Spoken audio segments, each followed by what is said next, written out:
Thank you for being very patient with me. I'm still going through some changes with the video and also with the audio as well. See, I've got a nice little lavalier mic on me right now. Look at my little mic now. I've got a little mic. Now. So this is the part of the video where I'm supposed to look straight into the camera and tell you why the Beatles matter, why their music shows up everywhere you go. But honestly, I'm still trying to figure that out myself. They weren't just popular, they changed everything. So with that, let's cue the intro.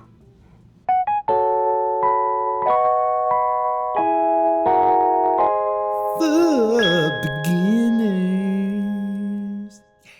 You've probably heard their name a million times, but at the very, very start of it all, the Beatles were just 4 friends from Liverpool trying to make music together. It started all with John Lennon.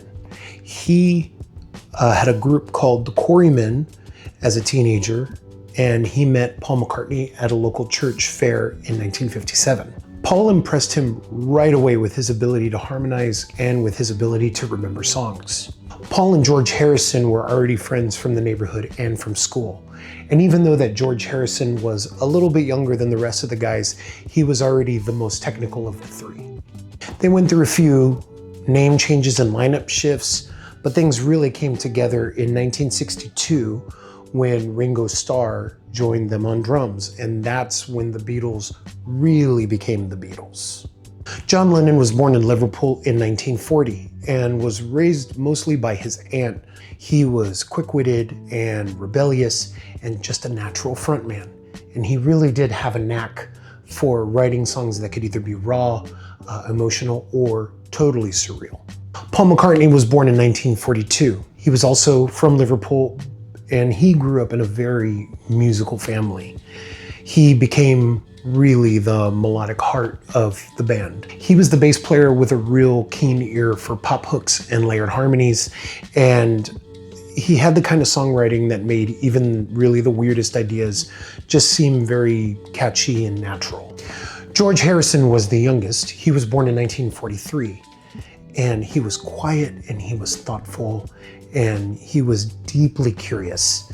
George played lead guitar and slowly emerged as really the band's spiritual center, especially later on in their career. He pulled the Beatles towards real influence of Indian music and more of an introspective sound. Ringo Starr was born Richard Starkey in 1940. Richard Starkey is by far the most English name I've ever heard in my whole life, and it's great to it's Richard Starkey. His style was laid back but rock solid, and his technique behind the kit was way more influential than a lot of people give him credit for. Also, I need to mention Billy Preston. Billy Preston was a friend of George's and was an incredible piano player. He joined the band later in the studio, and his gospel sound and influence really added something special to sounds like Don't Let Me Down and Get Back. A lot of fans even really consider him the 5th Beatle, and we'll talk about a little bit more about him in a later episode. Musically, the Beatles were doing things that musicians are really still unpacking to this day. None of them were formally trained, but they had incredible instinct for melody and for structure. They'd blend major and minor chords. They would shift time signatures, and it still felt smooth and very natural. From love songs with 3 chords and yeah-yeah-yeahs to string arrangements in Eleanor Rigby and total sound collages. They were also masters of harmony. Early tracks like This Boy and Nowhere Man are basically mini harmony clinics.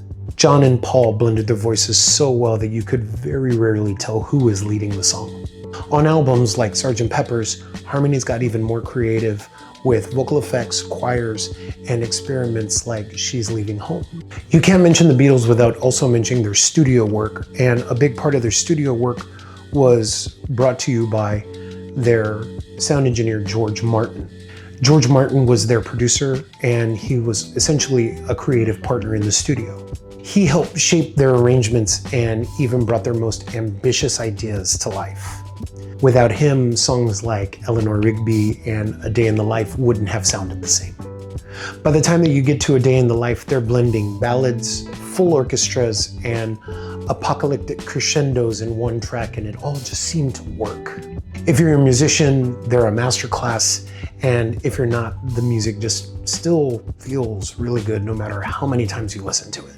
So now let's start with the songs that really made them global superstars, the early pop chart hits, and then we'll move into some of the albums that really showcase how far their music really evolved.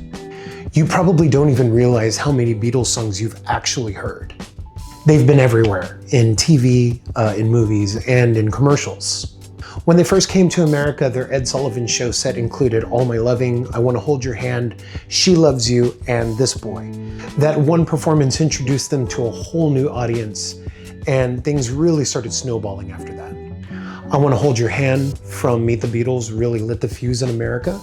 She Loves You brought really that yeah, yeah, yeah energy. All My Loving really became a fan favorite because of the Ed Sullivan Show. Can't Buy Me Love from A Hard Day's Night really showcased how the band became more tight and confident. Yesterday from Help was just Paul with a piano with just a string section behind him. It was emotional, it was stripped back, and it is now the most covered song of all time. Help and Ticket to Ride really showed a shift in tone, and it really showcased a deeper, more introspective gear that they could go into. As their songwriting matured, so did their albums. And honestly, it's really wild how fast they evolved. We're already talking about albums like Meet the Beatles, A Hard Day's Night, and Help. Pure energy, hit after hit. But these first few albums really showed how the Beatles were able to really push things. Rubber Soul in 1965 is where things really start to shift. It becomes more acoustic and more introspective. You have tracks such as Norwegian Wood, In My Life, and Michelle, and they really start introducing new textures. Sgt. Pepper's in 1967 is a colorful, theatrical, psychedelic experience. They have tracks such as Lucy in the Sky with Diamonds, With a Little Help from My Friends, and A Day in the Life, and it is such an unbelievably drug-filled experience. And then we come to Abbey Road in 1969. Come Together, Something, and that melody at the end. Emotional, it's polished, and it's iconic. It's one thing to hear the Beatles, but watching them live, that just hits a little bit differently. Beyond the Ed Sullivan Show and the rooftop concert, check out Washington Coliseum in 1964, Shea Stadium in 1965, Budokan, Japan, 1966, and the rooftop Don't Let Me Down in 1969. Links are down in the description. Trust me, it just hits a little differently.